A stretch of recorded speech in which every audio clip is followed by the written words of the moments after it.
ça ne sera pas mon problème. Alléluia. Amen. Alors nous, l'Église, nous devons toujours avoir l'attitude comment dirais-je, demander à Dieu d'avoir l'oreille d'entendement, d'écouter ce qu'il nous dit. Aujourd'hui, l'Église est conduite par le Saint-Esprit. Le Saint-Esprit, personne n'a déjà vu le Saint-Esprit parmi nous. Peut-être vous, moi, je sais, moi, jamais vu. Le Saint-Esprit nous parle au travers notre cœur. Il peut parler par la voix audible, il parle d'une manière ou d'une autre. À l'époque, Dieu n'agissait pas par le Saint-Esprit. Le Saint-Esprit n'était pas là avant que Jésus vienne. Dieu utilisait les prophètes. Il avait tendance à utiliser les prophètes. Mais aujourd'hui, le peuple de Dieu veut être conduit par des prophètes. Là, il y a aussi un problème. Je me pose même la question s'il y a vraiment des prophètes encore dans ce monde.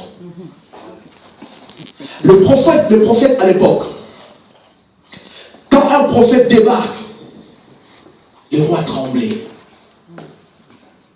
Qu'est-ce qu'il va encore nous parler là?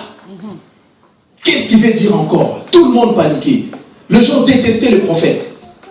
Et aujourd'hui, les prophètes sont aimés. Ils sont entourés par les gens. Ah, prophète intel, il vient, hein, tu seras millionnaire. Le prophète a dit ça. Maman, c'est des mensonges. Laisse-moi te dire, c'est des mensonges. Un vrai prophète n'est pas aimé par le monde. Tu veux reconnaître un vrai prophète. C'est un homme qui déteste le péché. Amen. Amen. Il dit qu'il est un prophète, mais il ne déteste pas le péché. Tu vis dans le péché, comme j'avais vu un homme. Une femme vit dans l'impudicité. Il vient dire, Dieu va te bénir, il va te donner des enfants. Je regarde, je dis, mais ce type-là a un problème. Mais un prophète, je ne sais pas qui l'a nommé, mais il est un prophète. Amen. Amen. Aujourd'hui, quand tu dis la vérité, les gens détestent la vérité. Mais la vérité, là, ça nous fait du bien. C'est ça qui nous fait avancer. Aujourd'hui, l'Église reste bloquée parce que la vérité, et comment dirais-je, on essaie d'étouffer la vérité. Et ça, il y a un problème. Les gens qui sont dans l'Église, ils veulent imiter ceux qui sont dans le monde. L'Église aujourd'hui veut imiter le monde. Pourquoi nous voulons imiter le monde? Nous avons quitté de l'autre côté pour venir à l'Église. Arrivé à l'Église, nous voulons prendre ce qui se trouve de l'autre côté pour ramener à l'Église. Il y a un problème. Alléluia. Amen. Il y a tellement un problème. Nous oublions que l'Église n'est plus conduite par les hommes. L'Église est conduite par le Saint-Esprit. Le Saint-Esprit doit être notre guide. Amen. Nous devons avoir l'oreille pour écouter ce que l'Esprit de Dieu nous parle. Amen. Si tu refuses d'écouter la voix de Dieu, comment est-ce que l'Esprit de Dieu va te parler? Comment est-ce que tu vas discerner? Ça, c'est Dieu qui me parle. Amen. Nous allons lire nous allons prendre la parole de Dieu. Avant même de lire dans le livre de Samuel, on ira dans Samuel, vous allez comprendre beaucoup de choses. Ce que nous allons lire là, c'est vraiment un long texte. Bon, je vais essayer de courter parce que j'avais demandé à l'homme de Dieu et j'avais beaucoup à parler par rapport au temps. Mais bon, c'est pas grave, je vais faire avec. Mais je déteste... Comment 13h30, oui, je vais essayer. J'avais vraiment... Mais bon, je vais essayer de courter de façon que personne ne rentre chez lui en murmurant. Amen. Amen. Je vais terminer à l'heure qu'il faut. L'Église aujourd'hui est le reflet de la personne qui le conduit. Est-ce que vous comprenez? Si l'Église est conduite par la chair, vous verrez aussi les fruits de la chair. Amen. Si l'Église est conduite par le Saint-Esprit, vous verrez aussi le fruit du Saint-Esprit. Amen. Si aujourd'hui dans l'Église, vous remarquez dans l'Église, il y a beaucoup de problèmes, les gens, ça dépend. Les gens n'aiment pas ça, supposons les gens n'aiment pas la prière. C'est que la personne qui conduit l'Église aussi n'aime pas la prière.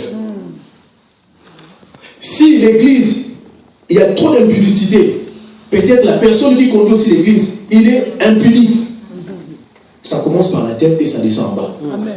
C'est pour ça que nous, l'Église, nous devons essayer de marcher, nous les conducteurs, nous devons marcher à la conformité de la parole de Dieu, pour aider ceux qui sont derrière. Parce que si nous ne marchons pas bien, tous ceux qui sont derrière, ils vont hériter seulement ce qu'ils ont. On donne seulement ce qu'on a. Tu n'as pas la vie de prière, qu'est-ce que tu vas donner? Je connais des gens, ils conduisent des églises aussi, mais ils ont du mal à prier. Mais ils disent toujours prier, prier. Les autres prient, lui, ils ne prient pas. Et il y a aussi toujours un problème. Pendant la prière, tu verras 2 personnes, 3 personnes qui viennent. Les gens n'ont pas envie de prier. Parce que lui-même ne prie pas. Il vous dit, vous gênez. Lui-même, il mange. Quand tu vas manger, je prends des antibiotiques. Frère, tu donnes les 30 jours, les 40 jours aux autres, et maintenant, toi, tu prends des antibiotiques. Il y a un problème là. Alléluia. Amen. C'est pour ça que je dis, l'église est le reflet de la personne qui conduit, le leader. Ta maison, pour reconnaître aussi une maison, une personne, ce qui se passe là-bas, on le verra par rapport à la personne qui le conduit. La maman, le papa, comment il se conduit, et vous allez comprendre directement ce qui se passe de l'autre côté. Amen. Amen. Nous allons prendre dans le livre des 2 Samuel, 1 Samuel plutôt. « 4, 19.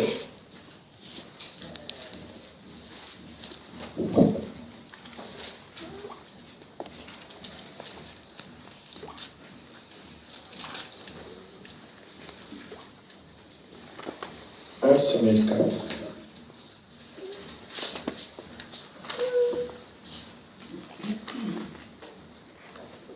Non. On va commencer tout doucement. On commence par le verset 3. Après, je vais expliquer pour souffler un peu plus lourd.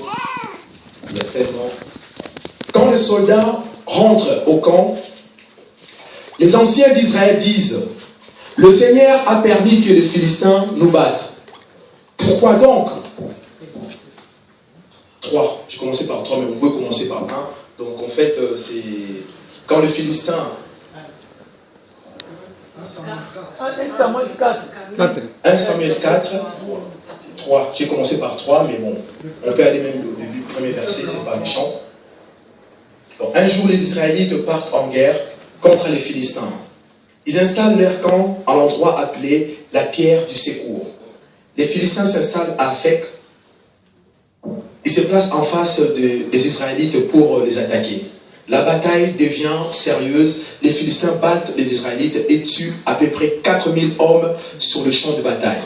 Verset 3. Quand les soldats rentrent au camp, les anciens d'Israël disent: le Seigneur a permis que les Philistins nous battent. Pourquoi donc? Ils posent une question.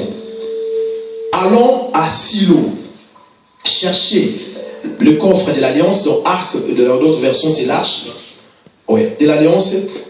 Et quand le Seigneur sera au milieu de nous, il nous sauvera de nos ennemis. Amen. Amen. On va continuer, on va aller tout doucement. Regarde ce qui se passe aujourd'hui. Quand nous faisons des choses, nous ne venons pas solliciter Dieu. On s'est dit, nous allons faire parce que, bon voilà, il faut que je le fasse, je le fais. On continue, on arrive à quelques kilomètres, il y a un problème qui surgit. Les choses ne vont pas comme tu voulais. La première chose, premier réflexe, on pense à qui? À Dieu. Ah, c'est ce qu'ils ont fait, les Israélites. Ils sont partis en guerre sans consulter Dieu. Arrivés là-bas, ils ont perdu la bataille. En perdant la bataille, ils se sont dit, mais sûrement Dieu n'était pas avec nous. Maintenant, nous allons aller à Siloé pour aller chercher l'arche de l'alliance qui symbolise Dieu lui-même. Et si l'arche est au milieu de nous, lorsque nous allons faire la bataille, nous allons gagner, remporter la guerre. Il se pose des questions là, il dit, mais pourquoi? Alors, au départ, il se pose la question, pourquoi on a perdu la bataille? Parce qu'eux, ils savaient qu'on avait tout le temps Dieu. Ils ont fait des exploits avec Dieu. Ils ont fait la guerre avec Dieu, avec l'arche, ils ont tout le temps remporté. Israël était fort. Mais ces jours-là, ils arrivent, ils ont perdu la bataille. Ils ont perdu la bataille, ils se sont dit, mais non, il y a un problème. Comment on peut perdre la bataille devant ce peuple-là? Nous avons un grand Dieu puissant. Comment nous pouvons perdre la bataille? Mais ils ont perdu la bataille. Parce qu'ils étaient trop sûrs d'eux. Ils se disaient, nous avons Dieu avec nous. Nous marchons avec Dieu. Tout ce que nous faisons, Dieu est avec nous.